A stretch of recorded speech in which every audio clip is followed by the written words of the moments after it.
presença de Deus, da casa de Deus bem, ele sai pior, porque a Bíblia vai dizer assim que Caim, então, ele cai o semblante dele e mata o seu irmão. A Bíblia diz assim que todas as vezes que nós se aproximamos diante da presença dele, nós precisamos crer que ele existe e que ele é galardoador daqueles que o buscam o ter. A Bíblia diz assim também que todas as vezes que nós chegamos diante do trono da graça, nós temos que ter confiança em quem nós estamos oferecendo o nosso culto. Então, é muito sério quando nós apresentamos o nosso culto, não diante do pastor da igreja, não, é diante daquele todo-poderoso. Louvado seja o nome do Senhor Jesus, amém? Eu peço para os irmãos que abram a sua Bíblia em Evangelho de João, capítulo 21. Foi ontem que Moisés falou: José, você pode me pregar a palavra de Deus? Eu fui muito rápido, eu disse assim: eu posso sim. Da outras vezes eu enrolava ele, tive a oportunidade de enrolar ele. Eu falei: olha, você vê que eu fiz errado. Eu falei: olha, amanhã eu te aviso. E amanhã, quando eu falei no dia de amanhã, eu falei: poxa, eu não vou. Eu não vim. Então, olha, é aquela coisa: se você for fazer diante de Deus, faça bem feito. Deus não recebe. Olha, ele falou, e eu não terminei de falar para os irmãos. Quando o nosso coração não está alegre para pedir a presença de Deus, Deus ele sabe a intenção do nosso coração. Olha bem para você ver, até o que você pensa durante o dia, até o que você pensa durante o dia, Deus ele sabe o que nós pensamos.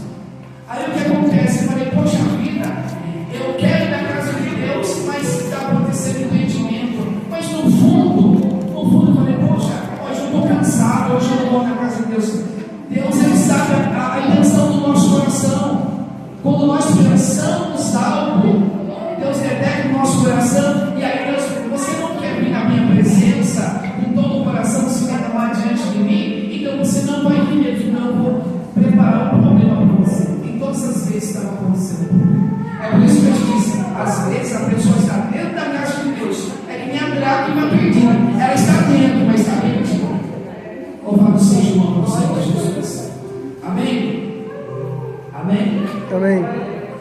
Capítulo 21, louvado seja o nome do Senhor Jesus. Eu tenho 25 minutos para estar pregando a palavra de Deus. Eu sou um pouco lerdo, mas a palavra é boa. Louvado seja o nome do Senhor Jesus. A palavra é a palavra que limpa os nossos corações. Nem que seja uma palavra, aquela palavra eloquente. Mas qual é a diferença de ser uma palavra eloquente e uma palavra da Bíblia? É a mesma coisa.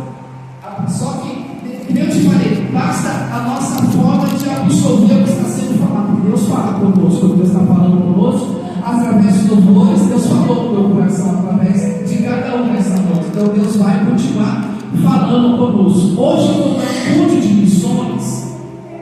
Essa palavra ela vai falar alguma coisa de missões, mas nós achamos que fazer missões é só um dia que nós escolhemos, um dia do mês, e falamos de missões. Missões todos os dias nós fazemos. Levantamos de manhã, guardamos a nossa fé, guardamos aquilo que Deus colocou em nossa vida. Nós tentamos caminhar, trilhar esse caminho para não vir ali para a direita, ali para a esquerda, ao nosso lado de Jesus. Então, nós estamos guardando a nossa vida. É uma missão. A Bíblia fala que Noé ele pregou 120 anos. Esse 20 anos que ele pregou não ficou perdido. Todo esse período ele fazia uma missão. Pelo menos a família dele colocou dentro da arca. Então significa culto de missões. Todo dia Deus coloca uma missão na nossa vida. Todos os dias. Então, e a Bíblia diz assim: que cada um de nós é bem sacerdote na presença de Deus. Então basta o sacerdote se apresentar diante de Deus com as missões que nós temos mais responsabilidade de oferecer um mundo racional diante daquele que vem dele. A Bíblia diz assim: e depois disso manifestou Jesus outra vez aos discípulos junto ao mar de Tiberíades, e manifestou-se assim. Estava junto Simão Pedro, Tomé, chamado Dídimo, e Natanael, que era de Caná da Galileia, e os filhos de Zebedeu. E outro dos seus discípulos disse-lhe: Simão Pedro, vou pescar. E disseram-lhe: também nós vamos contigo. E foram e subiram logo para o barco, e naquela noite nada apanharam. E sendo já amanhã, Jesus se apresentou na praia, mas os discípulos não conheceram que era Jesus. E disse-lhe, pois, Jesus: Filho, tem alguma coisa de comer? E respondeu os discípulos: Não. E ele me disse, Jesus dizendo: Lançai a rede para a banda da direita do barco e acharei. E lançaram-na, pois já não podia tirar pela multidão do peixe. Então aqueles discípulos a quem Jesus amava disse: Pedro, é o Senhor? E quando Simão Pedro viu que era o Senhor, cingiu-se com túnica, porque estava nu, e lançou-se ao mar. E os outros discípulos foram com o barco, porque não estava distante da terra, sendo quase 200 côvados, significa 92 metros. E levando as redes cheias de peixe, logo se desceram para a terra e viram ali braços de peixe posto em cima do pão. O que eu quero dizer com essa palavra? A Bíblia vai dizer que esse homem que estava aqui era Pedro. Pedro foi aquele homem que era filho de Jonas. E Pedro tinha um irmão que chamava André. André foi quem apresentou Jesus para João, para Pedro. Foi André que apresentou Jesus para Pedro. Antes disso, André já conhecia João Batista. Então, quando Pedro estava na beira da praia, leva então André, Jesus diante de Pedro, e ele vai e coloca Jesus em cima ali do barco, e vão fazer até mesmo ali uma conversa. Sabe que a história diz? E quando Jesus ele começa o seu ministério, Jesus ele começa 2 em 2. O trabalho de Jesus ele foi crescendo dia após dia. Jesus pregava e ia crescendo, terminando. Jesus começa a formar um grupo de 12 discípulos. Então Jesus ele começa a expandir o seu reino. Depois ele fez mais um grupo de 70. E assim a palavra do Senhor ela inicia dia após dia. E esse período que Jesus estava com os discípulos, aonde que Jesus ele escolheu 3 pessoas, o qual estava junto de Jesus, era Pedro, Tiago e João. Essas pessoas tiveram o privilégio de ouvir Jesus.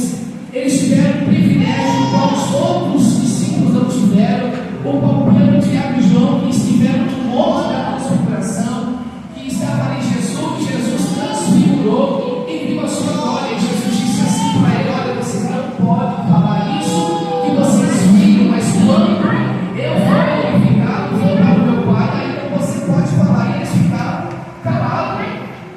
Quem é esse Pedro? Esse Pedro simplesmente ele era um pescador.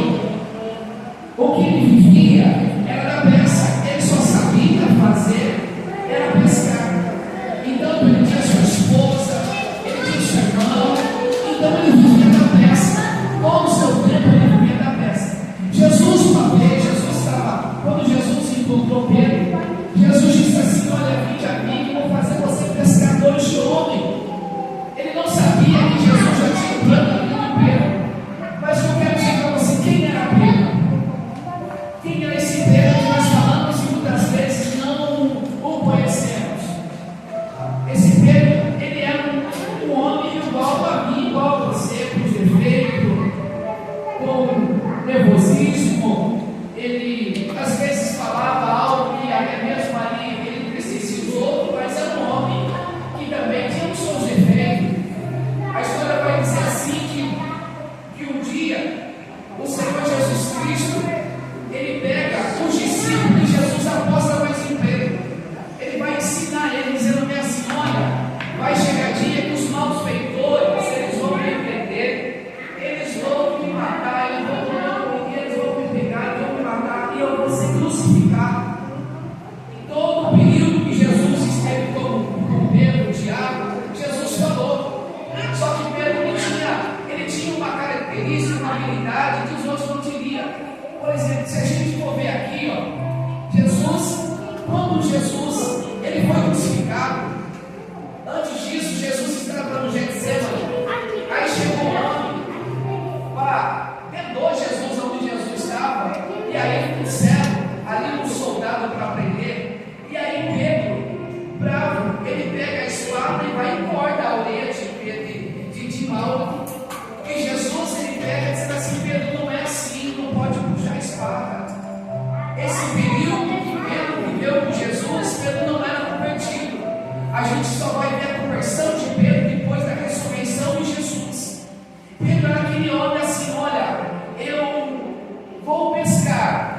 Aí a Bíblia fala assim, Pedro, como é uma pessoa líder, é uma pessoa influenciador, a Bíblia vai dizer aqui que quando depois daquela